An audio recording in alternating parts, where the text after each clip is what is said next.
Two-time winner, Mardy Fish. 2000 and 2024, Steph Curry in 2023. We're going to open it up to questions. Let's rock and roll. Who's got one? Raise your hand, stay at your desk, and we will have you. Whoa. I would love to play with LeBron. Fire away. We do not want to play with LeBron. We'll get that out of the way. Steph, There we go. Steph wants to play with him in basketball. We don't need him in golf. It's all good. thanks for asking that question, Marty, so I won't ask Steph. I'll ask you this. Can you describe the walk between 17 and 18? It's absolute insanity. And also the young kids giving you that hat. Can you just describe what that meant to you? Yeah, well, that walk is always great because you're coming off of the energy. Well, 16, you're coming down. You know what's going to happen on 17. 17 is just a full adrenaline rush, playing that hole and being in front of the fans and the lakeside there.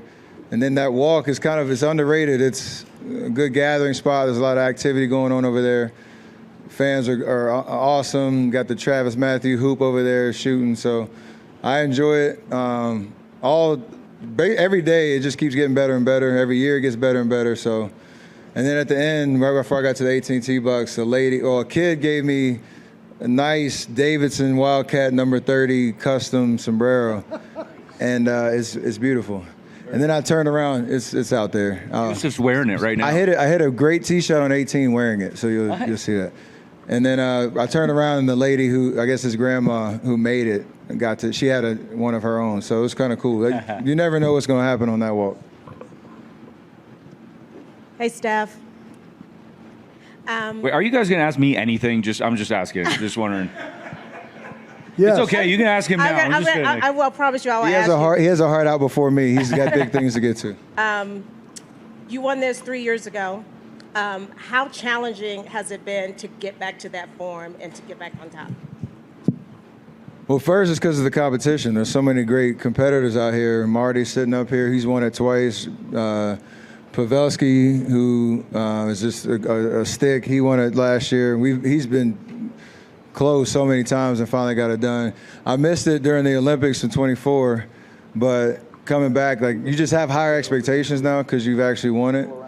And I think that's good, and it's also dangerous because you kind of want to stay composed in the first round and just enjoy yourself and then let it come to you. So I have so much fun being in competition with these guys. They bring the best out of you, but more so than just the golf, it's just a good camaraderie out here. And you know the guys who have a legitimate shot at it, and you just kind of want to be there on Sunday just to have a chance because that's what we all kind of play for. Steph, I know Marty's joked about this, and I got to ask it, though. Do you have any interest in playing LeBron out here in this golf tournament? In the golf tournament? Yeah. Thank you we for can get that. in the basketball Thank you for that. Absolutely. All his money. Absolutely. If he can get a jet out here for tomorrow, that'd be awesome. Marty, I got one for you. I'd love to get one in for Steph, too, though. But, Marty, I think last year might have been your second worst finish. I guess how motivated are you to redeem yourself after things kind of sputtered away? I happen to notice that, but it's okay. It's all good. I can imagine I seem to remember maybe seeing you looking a little disheveled last year. Are you excited to be redeem yourself maybe? I was just excited that I had won in 2025. I felt bad for the rest of the competition, and I wanted somebody else to win.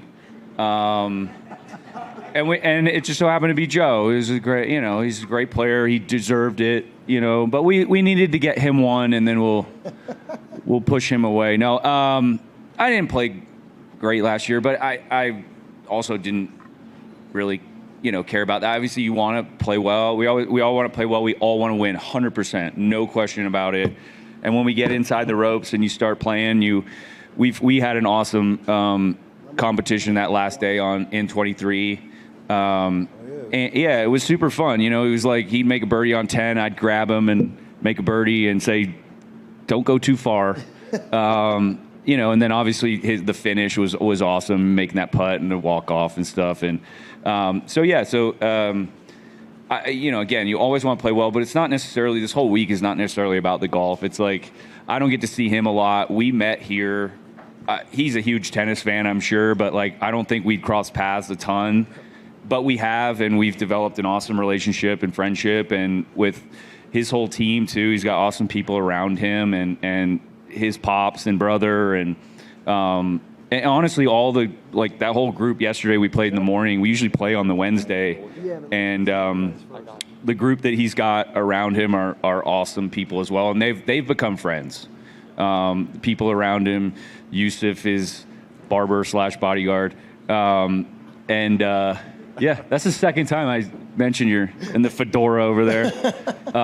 No, we just we just don't get to see a lot of each other. And there's relationships that you've built out here, and it's not even just the guys that are playing or guys and gals that are playing. It's more of the people around too, the guys that put on the event and stuff. It just becomes a family sort of event, and it's super special. It's the best week of the year. That email that comes through, hopefully early in the year, doesn't make you wait that long, but that's the best email all year. So we really love to come, and we're super thankful to be here, and it's fun for a couple days. We feel like pros out there, and they put on such an awesome competition. But again, it's not necessarily all about the golf. Yeah, I always say if you leave Edgewood pissed off because of your golf, you're doing something wrong.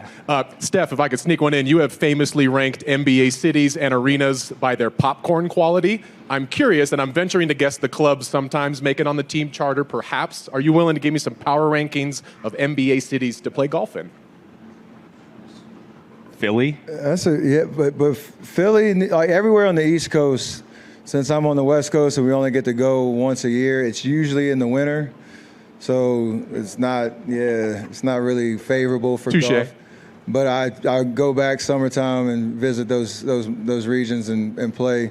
New York, Philly, Chicago, Carolina, Charlotte, where I grew up. Some great golf there. Indy's probably pretty good. I've actually never played there. Really? Never like played Wolf there. Run and never. They're all on my list. Yeah. The champ is here. The champ is here. Nice of you to show up. Thank you. Yes.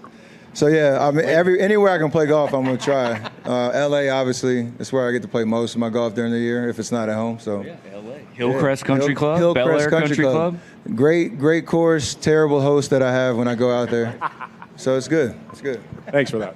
Hey, Steph, quick question for you is you've accomplished so many things athletically throughout your career and your life. How would you rank them? You have a top 3, top 4, top 5 as far as accomplishments? This is no joke.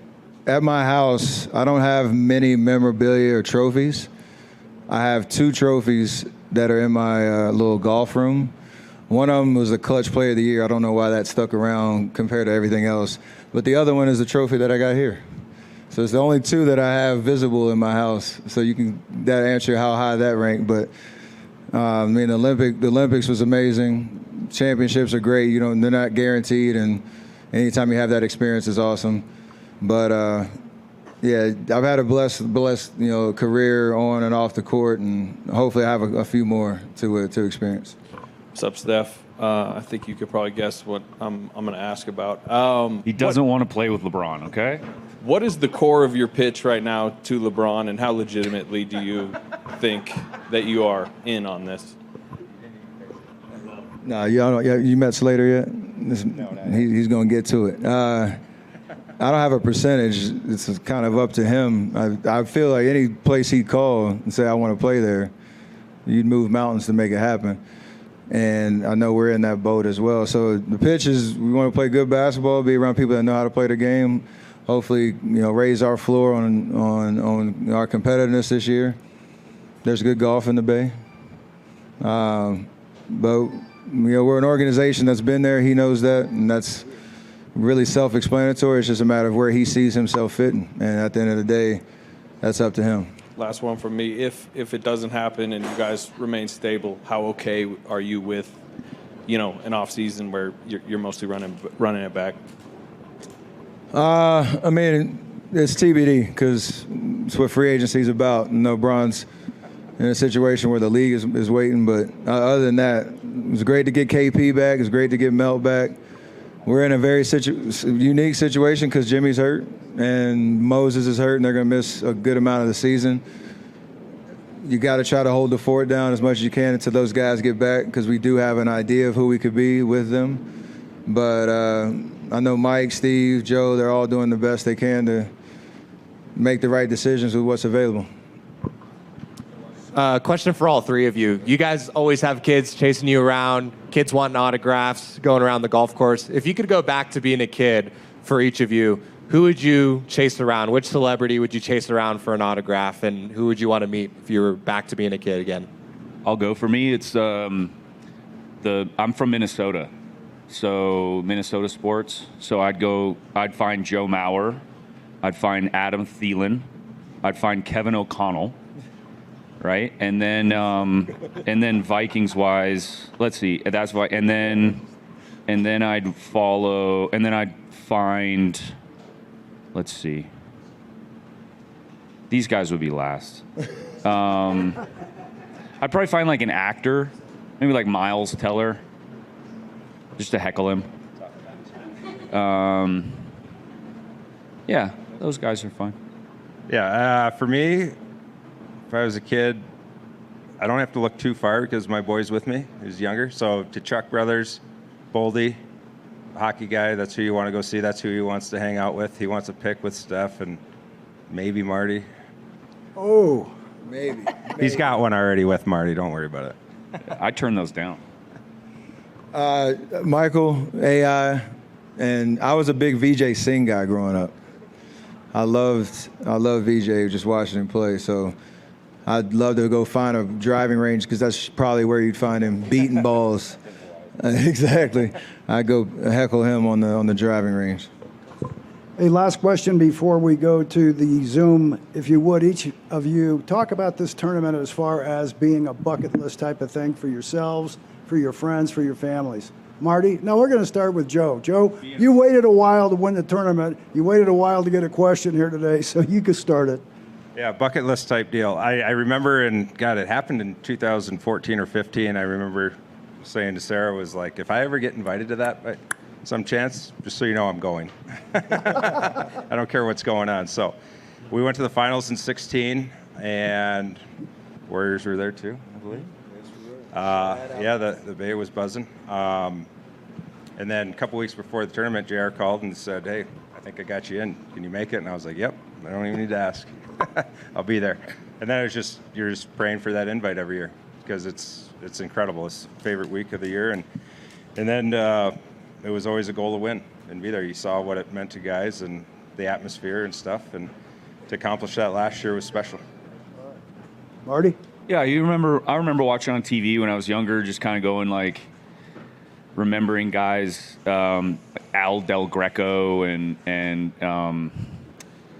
who's the guy that won like 45 celebrities? Rick Rhoden. Yes, Rick Rhoden was like, and you remember, you're like, man, Rick Rhoden's the best athlete golfer in the world, you know, that kind of thing. And so I remembered that, and I remember asking a buddy that kind of knew some people around the tournament if I could play. And, you know, and the good thing about this place too is that they do look for some new guys and some new gals to come out and, you know, kind of 10 new people or whatever. And 2014 was my first one, and I'll never miss one as long as they invite me. This is kind of a full circle for me because I remember my dad played in this back when it was a stroke play event. Can't remember what year. And I was a kid loving golf, and he's like, "Oh, I'm going out to Lake Tahoe. We're living in Charlotte." I'm like, "Where is that?" And he goes and plays, said he had a great time. I don't know if he pissed anybody off. He didn't get invited back for a couple years. And then when I got drafted to the Bay, understanding what this area was and the connection to the American Century, then it was kind of, to Marty's point, everybody's point, like I want that invite. And my rookie year, I got it and I got to play with Ray Allen and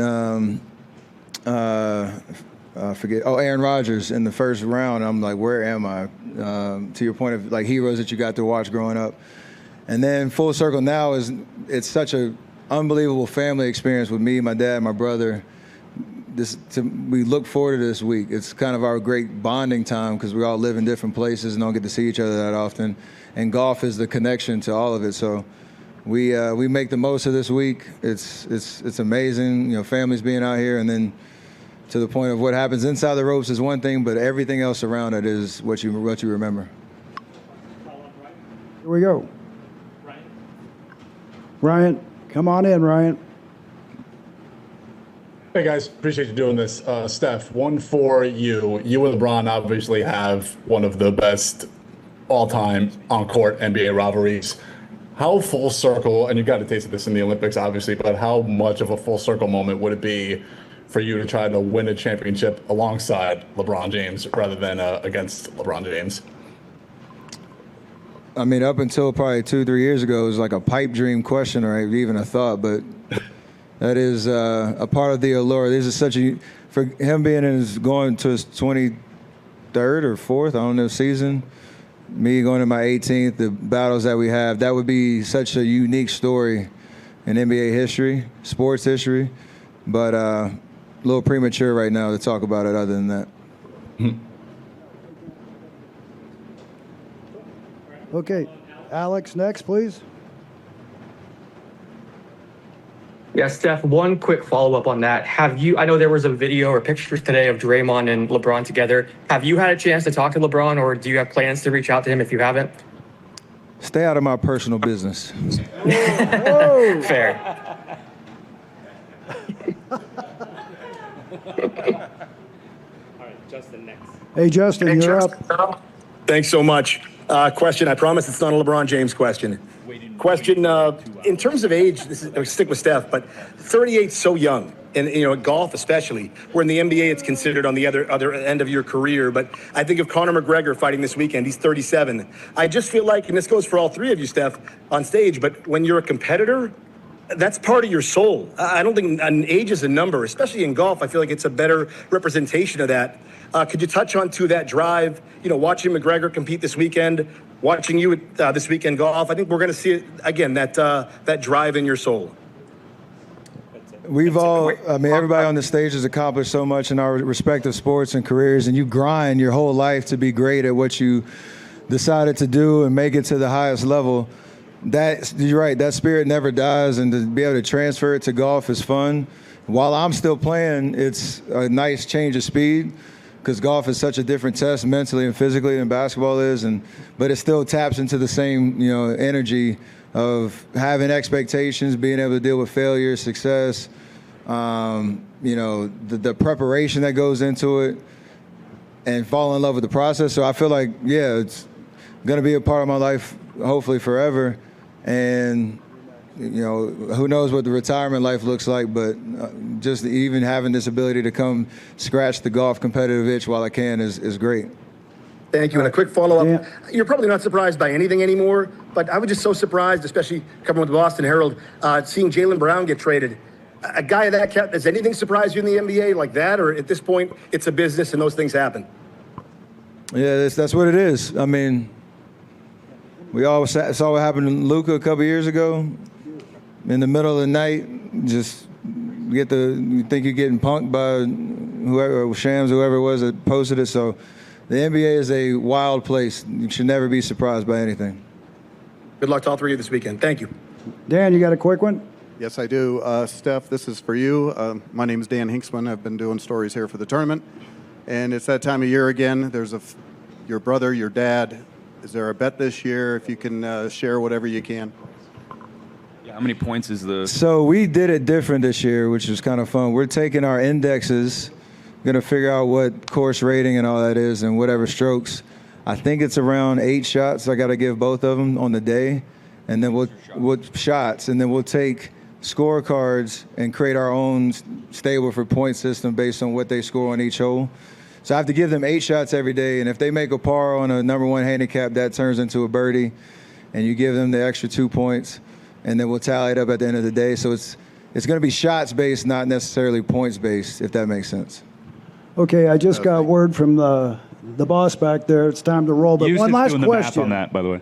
One last question, all three of you at the same time, okay? Who's winning this thing? Joe's winning. Did you say me? Mardy. Now I have to say myself. Y'all pick both of you. We haven't seen your game in a year or two. If all of us would say somebody else, we'd be lying because we all think we're going to win. There you go. Quick one. This question is for you, and it's AI generated. So I'm hopefully. I it's a little appreciate you easier. even admitting that. Thank you. Well, since I'm from Philly, AI to me means Allen Iverson. So let's talk about practice. There we go. How many practice rounds have you gotten in? We both know that we were hoping you would play longer with the Golden State this year. You got done in April. How many more practice rounds did you have? How much more comfortable are you with the club in your hand now? Yeah, that is one of the bad but also cool benefits of missing the playoffs. I had an extra 6 weeks that I normally don't have, but I remember Joe was talking about you know, after you retired, like it's just a different, when you have a little bit of time, it does help. Does it mean that you're going to go out and play the way that you want to? No. But it does give you a boost of confidence that you had a couple more reps under your belt. Feel more comfortable? I love seeing him go deep in the playoffs. Love it. So do 89 other guys. Yeah. They're pulling at you, so 11:25. get going. Thank you for being here, Thanks, Steph. Hey, brother. you other two guys stay here. We got a couple other questions for you. Sounds good. Thank you, Steph. All right, brother. All right. Joe, you, welcome Steph. back. 2025 defending champion. You came into this tournament last year with a game face on and a lot of confidence, and it looks like it's still there. I guess game face. Yeah, it worked out last year. No, it's one of those times going back to being able to play a little bit more. It was really felt like I could get a few reps in and felt comfortable and knew we were, you know, we lost in the playoff, had third place, fourth place, seconds. That it was like you get enough close looks, you got to get something done. And coming, you know, start and Sunday, go double bogey, single bogey. You know, and I'm kind of thinking to myself, am I, you know, letting this one, just a single bogey. That's after a single double, bogey. I've bogey. never heard that before. A double bogey. There you go. There you go. You like that, huh? Nice start, by the way. It was tough. But then found the game and got it going. And it was one of those where you have to find a way to get one of these sooner or later. And now having one, I think it does give you a little bit of confidence. You know, you knew the game was good enough, but you hadn't hit the shots yet or make the putts to get over the hump. And it's hard out there, you know, 3 days in that heat with that energy that's out there in the fans. It's tough. So I was super excited to find that one last year. You guys have played a lot of golf together, obviously, over the years. Had some great matches. You're almost co-favorites this year at like 3-1 or 2.95 to 1, 2.85 to 1 or whatever it is. We're saying 3-1. Deserved? Yeah, I think so. I mean, the last couple of winners. Certainly on Joe's side. I mean, I knew, you know, going into last year, he was going to, you know, if it wasn't going to be that year, he was going to win. And look, I mean, you have to play well. Like you can't have one of those days that there's too many good players. You can't have one of those bad days, you know, where you get 16, 18 points, something like that. Like you're just going to it's too far to catch up. There's too many guys and too many good players. So I knew, you know, Joe's one of, if not the best player here, and certainly his golf court or this golf court suits his game really well. You know, just kind of slapping it around, hitting it sideways, and making some putts is what he does best. All right, we got a question over here. What's it like coming back to Edgewood as the defending champion? Do people look at you differently? Do you kind of feel like the man? Anything you've noticed that's different now? With that big picture out there. Big picture. It was nice. We're glad we replaced that with a Pavelski picture instead of a fish one this year. Check this out. To be honest, the parking pass, you get another 500 yards up here in lot 1, which I know my crew was pumped about. You don't want to just valet it? It was worth. They don't let you down there sometimes. No. A few things like that. A little confidence. I think coming in knowing you've won this event and knowing that the game's in a pretty good spot coming into it, it kind of all, you know, the more you get to play it, you understand the greens a little bit better, how you've had years where you've made putts, some of the shots you've hit. So it just kind of falls into place a little easier, and I think the extra confidence will definitely help.